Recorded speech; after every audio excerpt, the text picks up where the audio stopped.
What's going on, everyone? Welcome back. My name is Shane, and we're going to dig the GTO out and show you what I've done to it.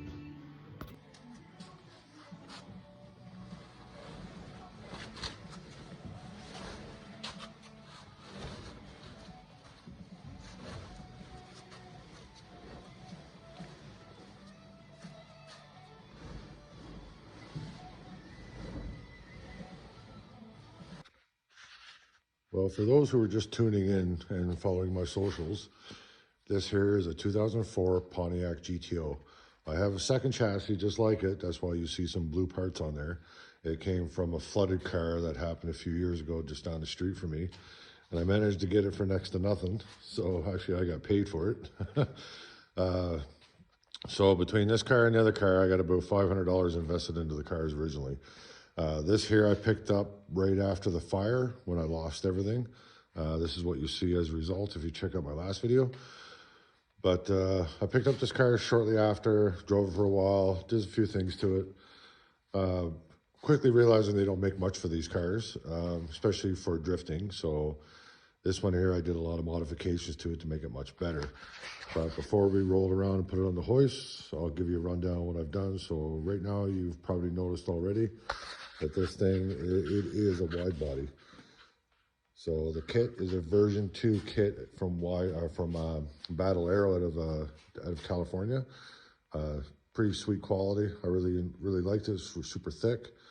It's not flimsy, just like most of these knockoff kits are. I'm running polycarbonate rear windows and side windows. The hood is an original hood, but I grafted in the scoop part of a mid-2000s Tahoe hood that I had here that I got from a friend. Had a little bit of damage up the front, but it was all the stuff I had to cut out anyway. And so I got my friend Adam. He's going to help me duplicate it out of fiberglass, and same with the trunk. And we might possibly put it up for sale if anybody's interested. But that might be for a while yet. See, it's sitting on square USA wheels, 18 by 9.5 with a plus 12 offset, all 4 corners. The front, I didn't have to run a spacer, but the back I did. I was going to need a much more of a bigger offset, but they don't offer it. And I know I'm going to be hard on rims, and these have been proven in the past to be really good rims and very affordable. I think it was $1,500 for all 4. The rear spacer was a quality spacer. I didn't want to cheap out with that one. Excuse me. Right now it's fully caged to Spec D regulations. The back I still want to cut out, do a fuel system, rear mount rad. I got to do a battery mount for it yet still, just a hold down. Actually, if you'll see here, I run my own chassis harness. I just bought a fuse panel set and with the relays built in. They pretty much control everything. We get a light and come around to the other side and show you the dash and all the stuff I did inside. Yeah, the seats are garbage and so is the steering wheel, I know. I'll get some good ones later. So as you can see, I got the Holley Terminator X. My e-brake, I tried something new and I actually mounted the master on the cross tube from the roll cage, and I built this handle myself out of aluminum. It's actually 3 pieces. The center console, it actually unbolts and swings out. All my switches and everything are on there, and same with my ECM for the Holley Terminator.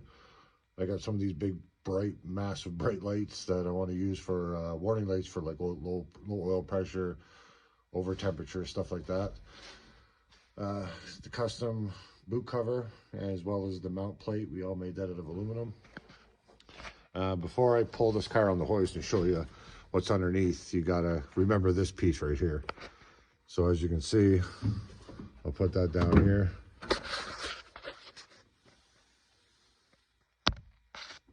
That is what you call a 1-to-1 reverse rotation gearbox.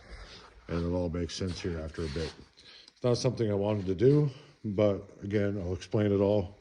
I got everything written up on the whiteboard over here on the door to show you what route I took, because basically I converted the whole front end. And of course, we'll get it on the hoist and we'll show you.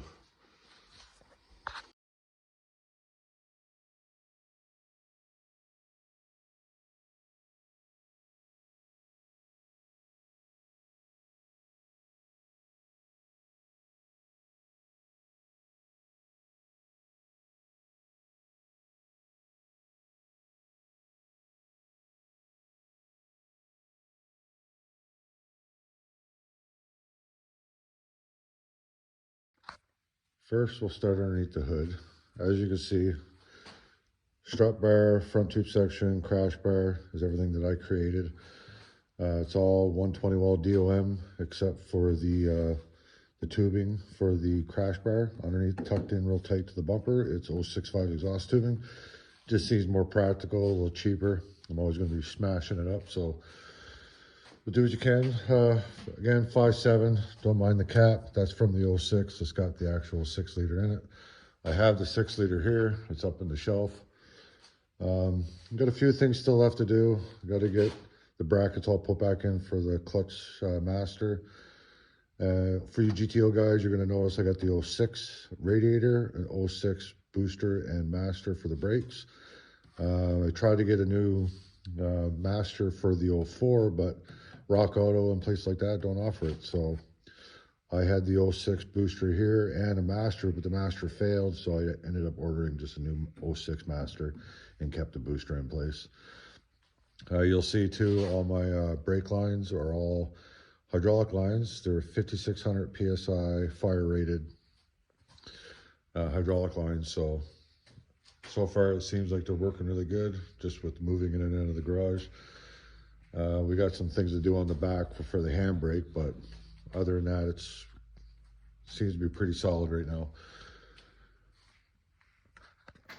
Now, before we go underneath the car, especially for you GTO guys, this is where you're going to want to pay attention. I know a lot of guys have asked me to build what I've built here for others to use, but after I explain everything, you may not want to do it, especially if you already got your car pretty much built. If you're starting from scratch like I am, or like I did, it may be practical. It all depends on how serious you want to go. But there, let me show you. So I've got all the information written out on the board here. For example, this is the steering kit that I use, is the FDF mantis angle kit for Nissan 240, the S14. In total, I've actually spent in about American about $5,200, about 5,300 bucks. That's including the price that I was going to sell my subframe for, and that's this number up here. So this is what I spent. Now, tube I already had here, whatnot, but this is including tires, wheels, the struts, the brakes, all that good stuff. But before we get too far into that, I'm going to show you the main differences between the Nissan 240 and the GTO. And if you can tell what I've got drawn here, this is the front knuckle. This is the biggest difference between the two chassis, which caused the most issues. So the Nissan 240, if you draw your imaginary line, so this is looking at the driver's side, or the passenger side of the car. So the hub itself is rotated behind that center line. And on the GTO, it's the other way. So when I got it all into the car, this is what my lower LCAs look like. They were pointing forward. This is my steering rack. Again, caused issues. I couldn't get the max amount of steering that the kit was capable of. So at that point in time, I decided just to build my own subframe, which I moved the LCAs to be more straight. And I went to a BMW steering rack. And the reason why I did that, if you look at most steering racks, this is the factory subframe. Now, when you're looking at most steering racks, the lines always face the oil pan, whether it be the BMW or the Nissan 240 being the rear rack and the BMW being the front rack. Now, I used the BMW steering rack because it allowed me to have the lines on the back side, which allowed me to move it closer to where the oil pan sits, is right about here. So I got a lot more out of it. Now, I could have been a bit more, but I didn't want to go too crazy, get too close. And it all worked out pretty good for the steering angles and all that stuff. So that was the reason why I built my own subframe. Because after everything was all said and done, it's still not perfect. There's still some adjustments I got to make. This is what I'll show you here. But before I go and show you underneath, I also considered using Wisefab. Now, there is considerable differences. Some pros and cons, for example, the FDF is heavier. There's more parts required. You got to run the front sump, so that's a con. Wisefab, pricier, and the original subframes got a lot of flex, so I'd probably build my own subframe, but that's not going to happen. So the Wise Fab, it's the V3 kit, which is the front rack. So I'd be able to still use the rack that I have, but I'd have to run it in the front, which would eliminate the binding issues that we have. It's a little bit more simpler design, lighter, and I can run a rear sump. Now FDF, the only good points about it was cheaper and easier to get parts.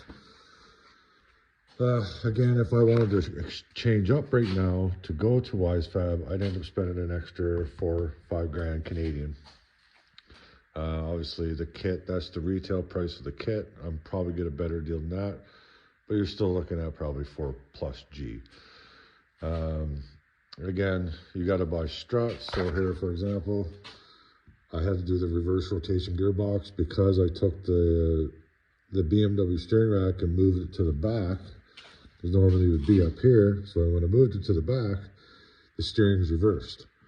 So with that steering box, I was able to correct it. Left is right, right is left.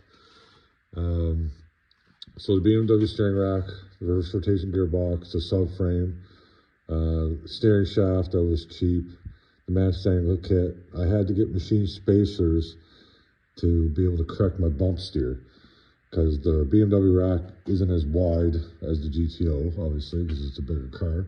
So I had to get those made. The struts. The problem with the Nissan versus the GTO, the Nissan is not as tall body profile other than the GTO. So when I got it all together, the engine, by the time I got the struts set to where they're recommended to be, so that's 60% droop, 40% compression. That's your ideal baseline. But I had to put so much spring load on it to get it up to the right height. So I actually had to do a 2-inch lift kit on my struts. So I basically just took that lower bracket and made a lift kit and made it a little bit taller, so I didn't have to go get new struts right away. But Silvers, that's the kit that I'm using, struts that I'm using. I bought them used. They do have a strut that's 2 inches longer. I just didn't have the budget at the time, so I just made do to get some playtime in. So besides that, you need 350Z hubs, 350Z rotors. I went with the CTSV brakes. They were reasonably cheap. I had to do conversion spacers in the back because now I'm running 18 by 9.5 plus 12 with a 255/35 with a 5 by 114 bolt pattern.